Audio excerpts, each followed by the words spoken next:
ඉතින් guys අද මම ඉන්නේ ගල ගෙදර. නුවර ආපු ගමන් මම ඊයේ රෑ නැවතුනේ දමිත් මනිලා ගෙදර ගල ගෙදර. ඉතින් මම අද යන්න ඕනේ ආපහු නුවරට. මම දැන් ඉන්නේ බස් එකක් එනකන්. guys මම දැන් නුවරින් බැහැගත්තා. බැහැලා එතනින් සඳගිරි සෑයට යන්න තමයි දැන් plan එක තියෙන්නේ. ඉතින් කියන්න අමතකුණා. චේතිය මල්ලිට හදිස්සි වැඩක් වැඩිලා චේතිය මල්ලි ආපහු කුරුණෑගල ගියා. ඒ වගේම ශ්‍රීනාත් දමිත් මල්ලි ආපහු කුරුණෑගල ගියා. අද මං ගමන් සගින් නැතුව තනියම තමයි මේ ගමන යන්නේ. මම දැන් සීප් කවුන්ටරේ මාම කෙනෙක්ගේ අන්තාන සඳගිරි සෑයට යන්න පාර අහගත්තා.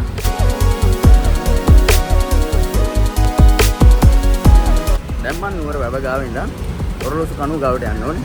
එතනින් තමයි අන්තාන උඩුවල බස් එක ගන්න පුළුවන් වෙන්නේ. අපි යමු ඉස්සරහට. මෙන්න මෙතන ඔරලෝසු කණුව පිටිපස්සේ තමයි උඩුවෙල බස් එක නවත්තන්නේ. ඔන්න එහෙනම් මට හම්බුණා සඳගිරි සෑයට යන බස් එක. මම දැන් තමයි බැහැගත්තේ බස් එකෙන්. ජනතා වතු සංවර්ධන මණ්ඩලයේ තියෙන්නේ මෙන්න මේ හරියම තමයි.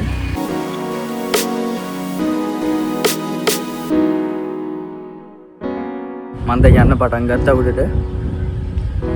මෙතන වටේටම තියෙන්නේ ගොඩාක්ම තේ වතු තමයි. මාර ලස්සන view එකක්. උඩ මීට වැඩිය ලස්සන ඇති කියලා මම හිතනවා. guys පොඩ්ඩක් මහන්සි. මෙතනින් උඩට වලට පේනවා ඇති. පඩිපෙලක් තියෙනවා. ඒ පඩිපෙල දිගේ තමයි උඩට යන්න ඕනේ. මාර ලස්සන view එකක් වටේට තියෙන්නේ. හැමදේම ගොඩක් පුංචි වෙලා තමයි පේන්නේ. ඔයාලට පිටිපස්සෙන් පේනවා ඇති. උඩට ගිහිල්ලා අපි බලමු view එක මොන තරම් ලස්සන වේද කියලා. මං උඩට නගින්න පටන් ගන්නකොට සාමාන්‍යයෙන් වෙලාව 10 වගේ වෙන්න ඇති.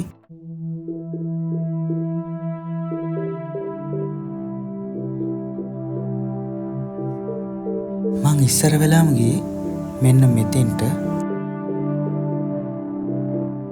guys මෙන්න මෙතන පල්ලෙහා හොඳට පේන තැන මාරම ලස්සන view එකක් තියෙන්නේ. තවත් උඩට යන්න පුළුවන් ඇති මං හිතන්නේ. අපි ගිහින් බලමු. ඔයාලට මම මෙතන ඉඳන් මේ වටේ පෙන්වන්න රෝස මල් තියෙනවා.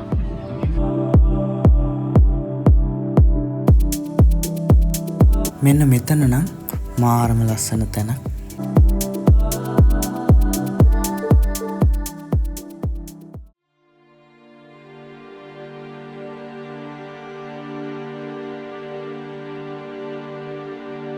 ඔන්න එහෙනම් මම සාහිත්‍ය වැඳ පුදා ගන්න යන්නේ. පඩිපෙළ උඩට නගින්න ඕනේ. නගින ගමන් ඉන්නේ දැන්.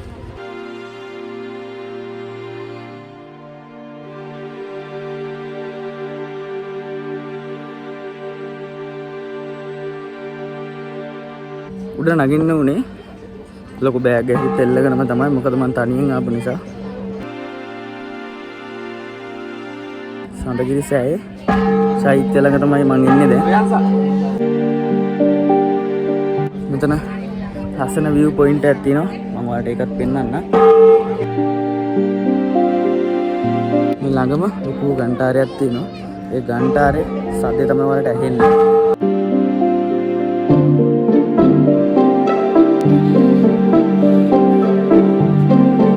මේ ගන්ටාරේ මෙහෙම පෙවුනට මේක නාද කරන එක නම් සෑහෙන අමාරු වැඩක්. ඇයි කියනවනම් මේක ගොඩක් බරයි. මේ නිස්කලංක පරිසරයත් එක්ක ගන්ටානාදයේ මුහුණාම දැනෙන හැඟීම ඇත්තටම වචනයෙන් විස්තර කරන්න අමාරුයි. ඔන්න ඔහොම ඇවිදන් යනකොට අපිට හම්බෙනවා සඳගිරි සෑයේ පඳුරු ගැට ගන්න තැන. ඉතින් ඔයාලටත් පුළුවන් සඳගිරි සෑයට ආවොත් මෙන්න මෙතනින් ඔයාලගේ මොනවාම හරි දෙයක් වෙනුවෙන් පඳුරක් ගැට ගහලා එන්න. චෛත්‍ය ගර්භය ඇතුළට යන්න ඕනේ. මෙන්න මේ වගේ පුංචි පඩිපෙලක් නැගලා තමයි.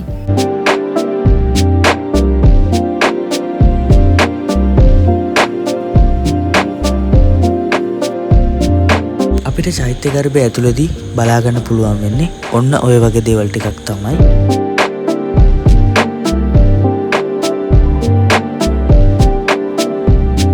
මේ ලානිල් පාට වලාකුළු, ඈතින් ඇහෙන මිහිරි ඝණ්ඨානාදය, ඈතින් එන සීතල හුළඟ එක්ක දැනෙන මේ හැඟීම ඔයාලා දවසක ඇවිල්ලාම විඳින්න ඕන කියලා මං හිතනවා.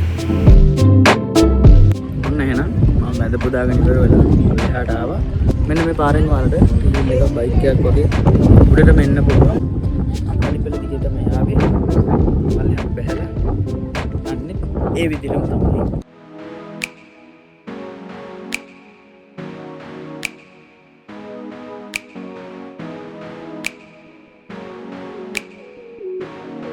මම පල්ලෙහාට එනකොටම මගේ බස් එක නම් මට මිස් වුණා.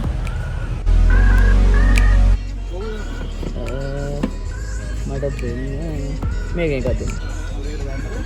ඕනේ නැහැ යෝන්නේ. දවසක ඔයාලා සඳගිරි සෑය පැත්තේ ආවොත් මෙන්න මේ පුංචි කඩවලින් එයාලට සපෝට් එකක් විදිහට මොනවාම හරි අරන් ඉන්න. බස් එක මිස් වුණා කිව්වට මට බස් එක මිස් වෙච්ච එකත් ඇත්තටම හොඳයි. මට බර්ඩ් පාක් එක අමතක වුණා. බර්ඩ් පාක් එක තියෙන්නේ සඳගිරි සෑයට චුට්ටක් පල්ලෙහායි. බස් එකක් එනකන් නම් මට ඉන්න බෑ. ඒකෙන් හින්දා මං පයින් පල්ලෙහාට යනවා. වටේට පයින්ස් එතකොට තේගස් මාරගස් එරබදුත් තියෙනවා. ඒ වගේම හරිම නිෂ්කලංක පරිසරයක්. මේ ගස්වැල් එක්ක මාරම නිෂ්කලංක හැඟීමක් ඇති වෙනවා. මාරම සෞම්‍ය දේශගුණයක් තියෙන පැත්තක්. මම දැන් තනියම පයින්ම තමයි පල්ලෙහාට ඇවිදගෙන යන්නේ. මේ පාර ගොඩක් කටුත් නැති, ගොඩක් පළලත් නැති පාරක්. වංගු තියෙනවා දෙපැත්තට. වටේටම වගේ කඳු ගොඩක් තියෙනවා. මේ වටේට තියෙන්නේ ගොඩක්ම තේ වතු. ඒ වගේම ඔයාලට පේනවා ඇති ඔය පිටිපස්සේ බණ්ඩාරවෙල බදුල්ල වගේ ෆීල් එකක් තමයි මේ හරිය ඉන්නකොට දැනෙන්නේ. හැබැයි සීතල ඒ තරම්ම නෑ. මේ හරිය ගොඩක්ම තැන්වල තියෙනවා බෝවිටිය. බෝවිටිය කියන්නේ ඔයාලා දන්නවද දන්නේ නැහැ. රෝස පාට වගේ චූටි ලස්සන මලක් වෙබෙන චූටි පඳුරක්. ඒක බෙහෙතරත් ගන්නවා. ඒවා නම් මේ හරිය ගොඩක් තැන්වල තියෙනවා. මම ඔයාලට චූටි වීඩියෝ එකක් දාන්නම් බලන්නත් එක්ක. ඔන්න එහෙනම් අන්තිමේට මම හොයාගත්තා ලාරෝස කිව්වට ලාරෝස නෙමෙයි ලාදම් පාට වගේ පුංචි බෝවිටිය මලක්. මේ තියෙන්නේ තේ මලක්. මේවට සමහරු වතුකොටු කොළ කියලා කියනවා. ගොඩක්ම තියෙන්නේ බණ්ඩාරවල බදුල්ල පැතිවල තමයි. හොයාගන්න අමාරුයි. හැබැයි මේවා හරිම රසයි. ඔයාලට පේනවාද වටේටම තියෙන්නේ ගස් කොළන්. කොළම කොළ පාටයි. බලන හැම තැනම වගේ. මේ පාරේ ටික දුරක් ඇවිදගෙන යනකොට අපිට හම්බෙනවා බර්ඩ් පාක් එකට කලින් සිලෝන් ටී මියුසියම් එක. එහෙනම් අපි යන් බර්ඩ් පාක් එකට.